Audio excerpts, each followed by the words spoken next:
শহীদ মিনারে শ্রদ্ধা নিবেদন সহ নানা কর্মসূচিতে সারা দেশে পালিত হচ্ছে মহান শহীদ দিবস ও আন্তর্জাতিক মাতৃভাষা দিবস। ২১-এর প্রথম প্রহরেই ফুলে ফুলে ভরে ওঠে শহীদ মিনারগুলো। সকালের প্রভাত ফেরিতেও সারি বেঁধে ভাষা শহীদদের প্রতি শ্রদ্ধা জানান সর্বস্তরের মানুষ। সহকর্মীদের তথ্য ছবিতে প্রতিবেদন। মহান ভাষা দিবসে শহীদদের প্রতি শ্রদ্ধা জানাতে চট্টগ্রাম কেন্দ্রীয় শহীদ মিনারে সমবেত হন নানান শ্রেণী পেশার মানুষ। প্রভাত ফেরি করে শহীদ মিনারে ফুল দিয়ে শ্রদ্ধা জানায় বিভিন্ন সামাজিক সাংস্কৃতিক সংগঠন।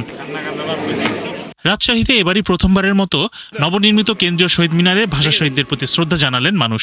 রাজশাহীর মধ্যে এত সুন্দর কেন্দ্রীয় শহীদ মিনার পেয়ে সত্যি আমরা রাজশাহীবাসী অনেক খুশি। আমাদের দিনে দিনে যে ভাষা হারিয়ে যাচ্ছে, শুধু বাংলা নয়, অন্য যে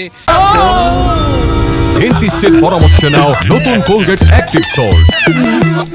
জাতিগোষ্ঠীর ভাষাগুলো আছে, বাংলাদেশও আছে, সেগুলো আমাদের সুরক্ষার উদ্যোগ গ্রহণ করা হোক। যথাযোগ্য মর্যাদায় বরিশালে মহান শহীদ দিবস ও আন্তর্জাতিক মাতৃভাষা দিবস পালিত হয়। ২১-এর প্রথম প্রহরে শহীদ মিনারে প্রশাসন সহ বিভিন্ন সংগঠন শ্রদ্ধা জানায়।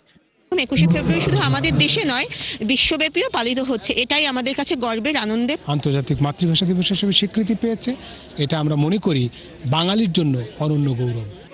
ময়মনসিংহে ২১-এর প্রথম প্রহরে ঢল নামে মানুষের। ফুল দিয়ে শ্রদ্ধা জানানোর পর কিছুটা বিরতি দিয়ে ভোরের আলো ফোটার সাথে সাথেই নগরের টাউন হল মোড় থেকে শুরু হয় প্রভাত ফেরি।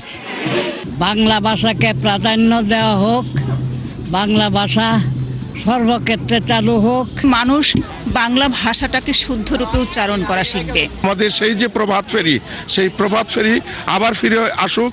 আমাদের স্বাধীনতার যে চিন্তার জগৎ, সেটি আবার শানিত হোক আমাদের তরুণ প্রজন্মের মাধ্যমে। রংপুরে বিভিন্ন রাজনৈতিক দল, শিক্ষা প্রতিষ্ঠান ও সামাজিক সংগঠন ভাষা শহীদদের প্রতি গভীর শ্রদ্ধা জানায়।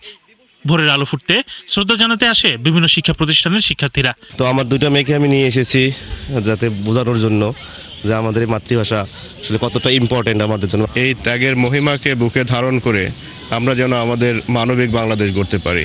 শিক্ষা থেকে শুরু করে সর্বস্তরে এই ২১কে আর কি আমাদের ধারণ করতে হবে, লালন করতে হবে। মাগুরায় সকাল ৯টায় কালেক্টরেট থেকে শহরে একটি র্যালি বের হয়। এই সময় উপস্থিত ছিলেন মাগুরা ১ আসনের সংসদ সদস্য মোনার হোসেন খান সহ মুক্তিযোদ্ধা, বিভিন্ন রাজনৈতিক, সামাজিক ও সাংস্কৃতিক দলের নেতাকর্মীরা।